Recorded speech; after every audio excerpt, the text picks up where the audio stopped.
தேசிய ஜனநாயக கூட்டணியில் மயிலாடுதுறை வேட்பாளராக, சட்டமன்ற தொகுதி வேட்பாளராக நான் போட்டியிடுறேன்.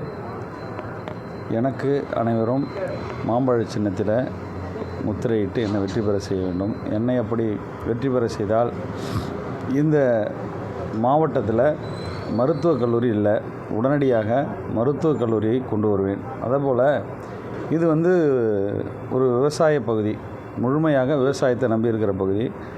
இங்கே இருந்த ஒரே ஒரு சுகர் மில், அதுவும் இப்போ இல்லை, செயலிழந்து இருக்குது. அந்த சுகர் மில்லை உடனடியாக பயன்பாட்டுக்கு கொண்டு வருவேன். அதுபோல் விவசாயம் சார்ந்த தொழிற்சாலைகள் முழுவதுமாக இந்த தொகுதிக்கு கொண்டு வருவேன். நம்முடைய மயிலாடுதுறை நகரம் இது எல்லாருக்கும் தெரிஞ்சது. நகர்வாழ் மக்கள், வெளியிலேருந்து வர மக்களுக்கும் தெரியும். பாதாள சாக்கடை மிகப்பெரிய ஒரு பிரச்சனையாக தொடர்ந்து ஒரு 5 ஆண்டு காலமாக இருந்துகிட்டு இருக்குது. இதுக்கு முன்னாடி இருந்த திராவிட முன்னேற்றக் கழக அரசு அந்த பாதாள சாக்கடைக்குன்னு ஒரு சின்ன முயற்சி கூட பண்ணல. எல்லாமே ரிப்பேர் ஒர்க்குன்னு போட்டு அதன் மூலமாக அவர்கள் ஆதாயம் அடைவதை தான் பார்க்குறாங்களே ஒழிஞ்சு அதுக்கு நிரந்தரமான தீர்வு இல்லை. எனக்கு ஒரு வாய்ப்பு கிடைச்சிதுன்னா நிச்சயமாக இந்த பாதாள சாக்கடைக்கு ஒரு முழுமையான தீர்வு, முற்றுப்புள்ளி, இது நானே இறங்கி அது பண்ணணும். களத்தில் நின்று அந்த பாதாள சாக்கடையை சரி பண்ணி கொடுப்பேன்.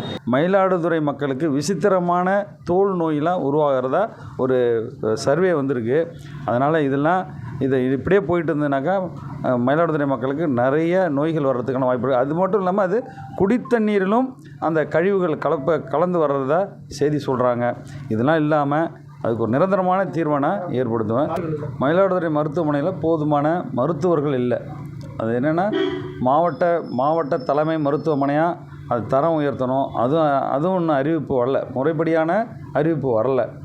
அது தரம் உயர்த்திருக்கோம் சொல்கிறாங்களே ஒழிஞ்சு தலைமை மருத்துவமனையாக அறிவிச்சுட்டு அதுக்குள்ளே இன்ஃப்ராஸ்ட்ரக்சர் எல்லாருமே கொண்டு வரணும். அதுக்குள்ளே மருத்துவர்களை அறிவிக்கணும், அதுக்குள்ளே செவிலியர்கள் வரணும், ஊழியர்கள் வரணும். வெறும் பில்டிங்கை மட்டும் பெருசாக கட்டி வச்சுட்டாக்கா அங்கே வேணும் நோயாளிகள் தானாக போய் படுத்துக்கிட்டு தானாக ஏஞ்சி வர வேண்டிய சூழ்நிலை இருக்குது. அதுவும் இல்லாமல் எங்கே ஒரு எமர்ஜென்சின்னு வந்தாங்கன்னா உடனே அவங்களுக்கு ஒரு கட்டை போட்டு நேராக திருவாரூருக்கு அனுப்பி விட்றாங்க. இதுதான் இங்கே நடந்துகிட்டு இருக்குது. இது ஒரு மருத்துவமனை, முழுமையான மருத்துவமனையாக இங்கே இல்லை.